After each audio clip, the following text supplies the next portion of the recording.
छाया और उत्सव बहुत अच्छे दोस्त हैं। छाया उम्र में तो उत्सव से कुछ ही महीने बड़ी है, लेकिन पढ़ने में बहुत होशियार है और दोनों कक्षा 6 के छात्र हैं। छाया को उत्सव के साथ खेलने और पढ़ने में बहुत आनंद आता है, क्योंकि उत्सव बहुत ही उत्सुक स्वभाव का है। कल दोनों अपने अपने परिवार के साथ मेला देखकर आए। वापस आने के बाद से ही उत्सव काफी उदास था। उसका खेलने में भी मन नहीं लग रहा था। उत्सव, तुम इतने उदास क्यों हो? मेले में कितने अच्छे अच्छे खिलौने थे। वो बड़ी वाली रंगीन पतंग, वो गाड़ी और सबसे अच्छी तो वो ट्रेन थी। मेरा बहुत मन था सब खरीदने का, पर वे बहुत महंगे थे। तुम्हें निराश होने की कोई जरूरत नहीं है। क्या तुम मुझे वो खिलौने दिलाओगी? भला मेरे पास इतने पैसे कहाँ से आएंगे? हाँ, लेकिन मिलाकर हमारे पास इतने पैसे जरूर हो जाएंगे कि हम खुद का एक अच्छा खिलौना बना सकें। चलो मेरे साथ। उत्सव बहुत हैरान लेकिन उत्साहित हो जाता है।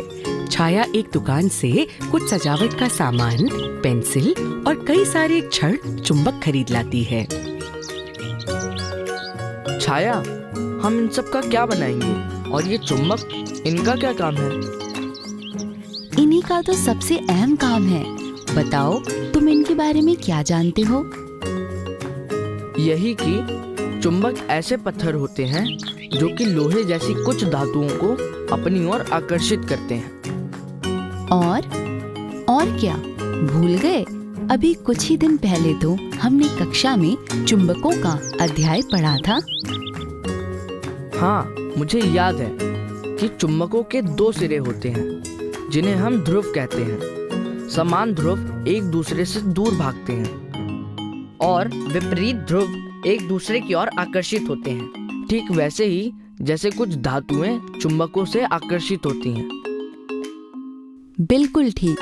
वो पदार्थ जो चुंबकों से आकर्षित होते हैं चुंबकीय पदार्थ कहलाते हैं, और वो पदार्थ जो चुंबकों से आकर्षित नहीं होते उन्हें अचुंबकीय पदार्थ कहते हैं।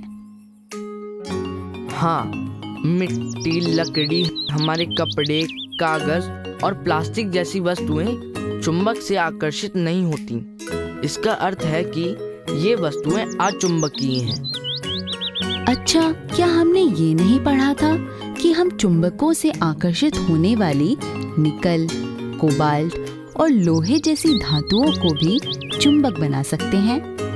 वो प्रयोग याद करो जो मैडम ने करके दिखाए थे। हाँ, याद आया। मैडम ने हमें चुंबकों को मिट्टी में रगड़कर धातुई बुरादे से खेलना सिखाया था। जब चुंबक के साथ रेत और मिट्टी के कण चिपक गए थे, जो वास्तव में चुंबकीय पदार्थ के कण थे, और चुंबकों से दिशा ज्ञात करना भी सिखाया था। अच्छा, अगर याद है तो मुझे समझाओ कि कैसे हम चुंबकों से दिशा ज्ञात कर सकते हैं।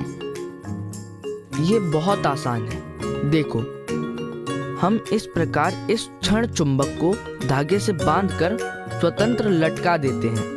अभी शाम का समय है, सूर्य पश्चिम दिशा में है, और जब हम पश्चिम की ओर मुंह करके खड़े होते हैं तो हमारी दाईं ओर उत्तर दिशा होती है। अब हम चुंबक के उत्तरी दिशा की तरफ वाले हिस्से को लाल रंग लगा देते हैं। अब चुंबक को घुमाकर हम दोबारा स्वतंत्र छोड़ेंगे तो हम देखेंगे कि लाल रंग वाला हिस्सा वापस उत्तर दिशा में ही आकर रुकता है। हम ऐसा कितनी बार भी करें, ये हर बार उत्तर दिशा की तरफ ही रुकेगा। इसीलिए इसकी सहायता से हम दिशा ज्ञात कर सकते हैं। शाबाश! लेकिन उत्सव, ध्यान रहे कि ऐसा करते समय इस चुंबक के आसपास कोई दूसरा चुंबक ना हो, नहीं तो यह उस चुंबक से आकर्षित होकर अलग दिशा में मुड़ जाएगा। हाँ, अच्छा याद दिलाया। उत्सव, अब हम चुंबकों के इन्हीं गुणों का इस्तेमाल करके अपने लिए एक शानदार खिलौना बनाएंगे। हम बनाने वाले हैं एक पतंग जो कि हम चुंबकों की सहायता से उड़ाएंगे।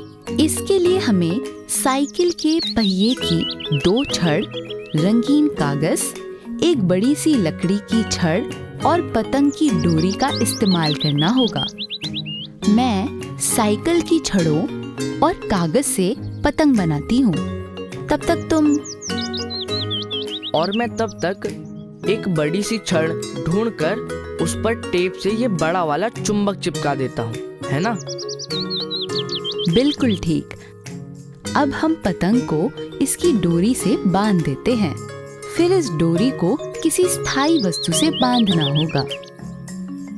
रुको, उसके लिए मैं एक मोटी लकड़ी को जमीन में खूंटे की तरह गाड़ देता हूँ। अब मैं इस खूंटे से पतंग की डोरी बांध रही हूँ। तुम चुंबक वाली छड़ी अपने हाथ में ले लो। अरे, ये पतंग छड़ी की तरफ आकर्षित हो रही है। देखो छाया, ये तो छड़ी ऊपर करते ही उड़ने लगी। वाह, मैं अपनी मर्जी से इसे इधर उधर आसानी से उड़ा पा रहा हूँ। ये शानदार अनुभव है। हाँ उत्सव, ये वाकई मजेदार है। पतंग के बीच लगी साइकिल की छड़ें चुंबक से आकर्षित हो रही हैं। डोरी क्योंकि खूंटे से बंधी है तो पतंग चुंबक तक पहुंचकर चिपक नहीं पा रही, लेकिन लगातार आकर्षित हो रही है और ऐसा लग रहा है जैसे ये हवा में उड़ रही हो। चुंबक और पतंग के इसी आकर्षण की वजह से तुम पतंग को मजे से लहरा पा रहे हो। ये तो बहुत अच्छा है। हम स्कूल में भी सबको दिखाएंगे। हाँ हाँ, क्यों नहीं, जरूर दिखाएंगे। किंतु इन चुंबकों को ध्यान से रखना ताकि ये अपना गुण खो ना दें। वो कैसे होगा? चुंबक किसी अत्यधिक गर्म स्थान पर मत रखना, क्योंकि गर्म करने पर चुंबक अपने गुण खो देती है और ऊंचाई से गिरने पर या किसी ठोस वस्तु के प्रहार से भी चुंबक अपने गुण खो सकती है। ठीक है। कल सुबह हम इसे स्कूल लेकर जाएंगे। जरूर, बड़ा मजा आएगा। ये तो मेले वाले खिलौने से कहीं बढ़िया है। धन्यवाद छाया।